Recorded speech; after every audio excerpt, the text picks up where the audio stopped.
Roast ചെയ്യാനുള്ള കക്കയിറച്ചി നമ്മൾ ആദ്യം തന്നെ വേവിച്ച് വെച്ചിട്ടുണ്ട് കേട്ടോ. കുറച്ച് ഉപ്പും മഞ്ഞളും കൂടി ഇട്ടിട്ടാണ് വേവിച്ച് വെച്ചേക്കുന്നത്. കറി വെക്കാനുള്ള ചട്ടി നമുക്ക് ചൂടാക്കാൻ വെക്കാം. ചൂടായതിന് ശേഷം ആവശ്യത്തിന് എണ്ണ ഒഴിച്ച് ചൂടാക്കാം. തിളച്ച എണ്ണയിൽ കടുക് പൊട്ടിച്ചതിന് ശേഷം നമുക്കതിലേക്ക് സവോള ഇട്ട് കൊടുക്കാം.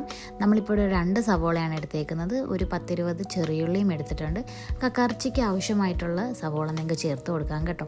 സവോള നല്ല രീതിക്ക് വഴണ്ടി വന്നതിന് ശേഷം അതിലേക്ക് ഉപ്പിട്ട് നല്ല രീതിക്ക് ഇളക്കി കൊടുക്കുക. നല്ല രീതിക്ക് വഴണ്ടിയതിന് ശേഷം അതിലേക്ക് നമുക്ക് ഇഞ്ചി വെളുത്തുള്ളി പേസ്റ്റ് ആഡ് ചെയ്യാം.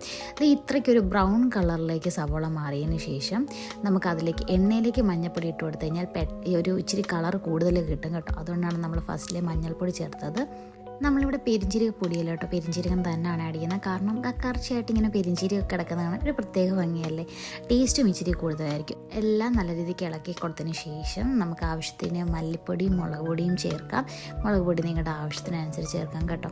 അതിനുശേഷം നമുക്ക് മസാലപ്പൊടി കുറച്ച് ചേർക്കാം. അതിൻ്റെ കൂടെ തന്നെ കുരുമുളക് പൊടിയും ചേർത്ത് കൊടുക്കാം. മസാല നല്ല രീതിക്ക് വഴണ്ടി വരുമ്പോഴേക്കും നമുക്കതിലേക്ക് ഒരു തക്കാളി ആഡ് ചെയ്യും. അത്യാവശ്യം വലിയ തക്കാളിയായിരുന്നു കേട്ടോ, പഴുത്ത തക്കാളിയായിരുന്നു. അങ്ങനെ നമ്മൾ തക്കാളിയും കൂടെ ആഡ് ചെയ്ത് നല്ല രീതിക്ക് ഉടച്ചു കൊടുക്കുന്നുണ്ട്. തക്കാളിയും കൂടെ നല്ല രീതിക്ക് വഴണ്ടിയിട്ടതിന് ശേഷം നമുക്കിതിലേക്ക് നമ്മൾ വേവിച്ച് വെച്ച കക്കയിറച്ചി ചേർക്കാവുന്നതാണ്. നമ്മൾ ചട്ടിയിൽ ഇടയ്ക്കിടയ്ക്കായിട്ട് എണ്ണ ഒഴിച്ചു കൊടുക്കുന്നുണ്ട് കേട്ടോ.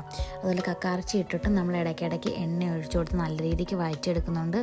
പിന്നെ വലിയ കക്കയിറച്ചി ആയതുകൊണ്ട് നമുക്ക് ചെറിയ കക്കയിറച്ചിയെക്കാളും കുറച്ചും കൂടെ ടൈം എടുക്കും റോസ്റ്റായി കിട്ടാനായിട്ട്. അപ്പം നമ്മൾ എന്താ ചെയ്യുന്നതെന്ന് വെച്ച് കഴിഞ്ഞാൽ ഇടയ്ക്കിടയ്ക്കായിട്ട് എണ്ണ ഒഴിച്ച് നല്ല രീതിക്ക് ഇളക്കി കൊടുത്തുകൊണ്ടിരിക്കുക. അപ്പോൾ ഇന്നത്തെ നമ്മുടെ സ്പെഷ്യൽ എന്ന് പറയുന്നത് കക്കയിറച്ചി റോസ്റ്റാണ്. അങ്ങനെ നമ്മളിവിടെ വലിയ കക്കയിറച്ചിയാണ് എടുത്തേക്കുന്നത്. അത് ഓൾറെഡി നമ്മൾ നേരത്തെ മഞ്ഞൾപ്പൊടിയും ഉപ്പും കൂടി ഇട്ട് കുറച്ച് വെള്ളവും ഒരു ലേശം വെള്ളം, കാരണം നമ്മൾ വേവിക്കുമ്പോൾ ഇതിൽ നിന്നും കുറച്ചും കൂടെ വെള്ളം ഇറങ്ങുന്നതാണ്. അപ്പോൾ ആവശ്യത്തിന് വെള്ളം ചേർത്ത് നല്ല രീതിക്ക് വേവിച്ചെടുത്തതാണ്. അപ്പം നമുക്ക് ഇതുമായിട്ട് നല്ല രീതിയിൽ നമ്മൾ ഉണ്ടാക്കി വെച്ച ഗ്രേവിയായിട്ട് നമുക്ക് നല്ല രീതിക്ക് മിക്സ് ചെയ്ത് കൊടുക്കാം. തേങ്ങാക്കൊത്തൊക്കെ ഇടാൻ ഇഷ്ടമുള്ളവർക്ക് നമ്മൾ തുടക്കത്തിലെ തന്നെ ആ എണ്ണ നമ്മൾ മൂപ്പിക്കുന്ന സമയത്ത് അതിലേക്ക് 2-3 തേങ്ങാക്കൊത്ത് വിട്ടും ഈ ഒരു റോസ്റ്റ് ഉണ്ടാക്കിയെടുക്കാവുന്ന കേട്ടോ. അങ്ങനെ നമ്മൾ എരിവിനായിട്ട് ഇവിടെ നല്ല എരിവുള്ള പച്ചമുളക് കൊണ്ടാണ് ഞാൻ ഒരെണ്ണം മാത്രമേ എടുത്തിട്ടുള്ളൂ. അങ്ങനെ നമ്മൾ നല്ല രീതിക്ക് ഫ്രൈ ചെയ്ത് കൊടുത്ത് നമ്മുടെ കക്കയിറച്ചി റെഡി ആയിട്ടുണ്ട്. ഈ ഒരു രീതി ആവുന്നവർ നമ്മൾ നല്ല രീതിക്ക് ഫ്രൈ ചെയ്ത് കൊടുത്തിട്ടുണ്ട്. ഈ ഒരു റെസിപ്പി വെച്ച് നിങ്ങൾ കക്കയിറച്ചി റോസ്റ്റ് ഒന്ന് ചെയ്ത് നോക്കിക്കേ.